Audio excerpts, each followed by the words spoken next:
Hi வணக்கம். இன்றைக்கி பாவக்காய் பொரியல் எப்படின்னு செய்யறது பார்க்கலாம். ஓகேவா? இதில் பாவக்காவை பொடிப்படியாக கட் பண்ணிக்கணும். பாவக்காய் நல்லா கொஞ்சம் லைட்டாக நல்லெண்ணெய் ஊற்றி லைட்டாக வதக்கிக்கணும். நல்லா வதக்கணும். அப்படியே நல்லெண்ணெய் பச்சை நிறம்லாம் மாறி நல்லா வதங்குற மாதிரி நல்லா வதக்கிக்கணும்.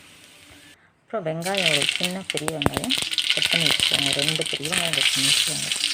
அப்புறம் ஒரு தக்காளி 2 தக்காளி கட் பண்ணி வச்சுக்கோங்க. இப்போ எண்ணெய் ஊற்றி கடுகு போட்டு கருவேப்பிலை பொரிஞ்சிட்ருக்கு. கருவேப்பிலை பொரிஞ்சிட்டு வெங்காயம் போட்டு வதக்கிடுங்க. நல்லா வதங்கணும். வெங்காயம் நல்லா வதங்கினோடனே நல்லா வதங்கட்டும். வெங்காயம் போட்டுட்டு அடுப்பில் வேலை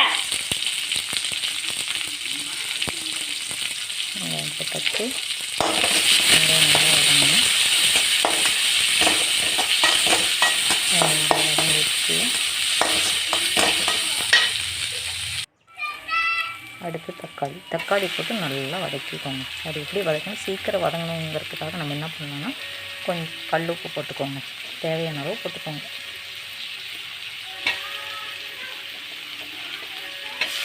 இதோட கொஞ்சம் மஞ்சள் பொடியும் போட்டுக்கோங்க.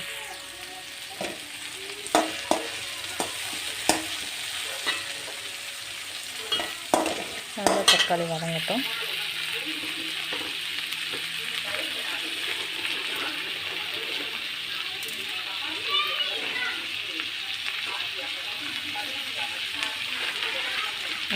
மஞ்சத்தூள் கொஞ்சம் போட்டுக்கோங்க.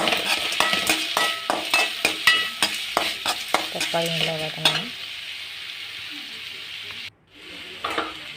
தக்காளி நல்லா வதங்கிடுச்சு. பாவக்காய் வதக்கி வச்சுருக்கோம் இல்லைங்களா, வதக்கி அந்த பாவக்காய் எடுத்து அதை கொட்டி நல்லா கிளறி விடுங்க.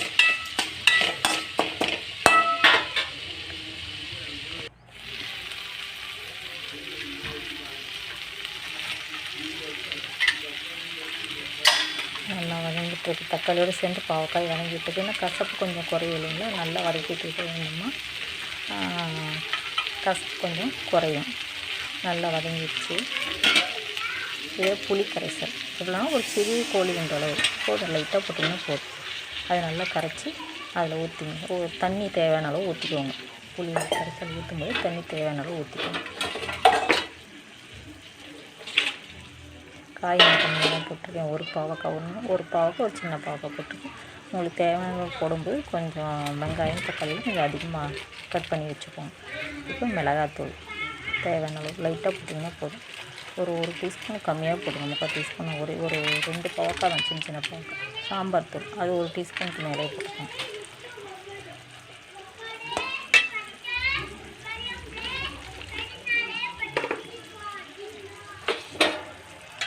மூடி வச்சுருங்க. வேகட்டும். வெந்துருச்சு காய்.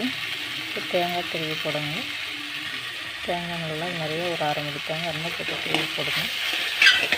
போட்டு நல்லா கிளறி விடுங்க. நல்லா தேங்காயெல்லாம் நல்லா வதங்கட்டும். பாவக்காய் பொரியல் ரெடிங்க. நீங்கள் ட்ரை பண்ணி பாருங்கள். நல்லா டேஸ்ட்டாக இருக்கும். உடம்புக்கு நல்லது. பிபி இருக்கிறவங்களுக்கு ஷேர் பண்ணுங்கள், கமெண்ட் பண்ணுங்கள், லைக் பண்ணுங்கள்.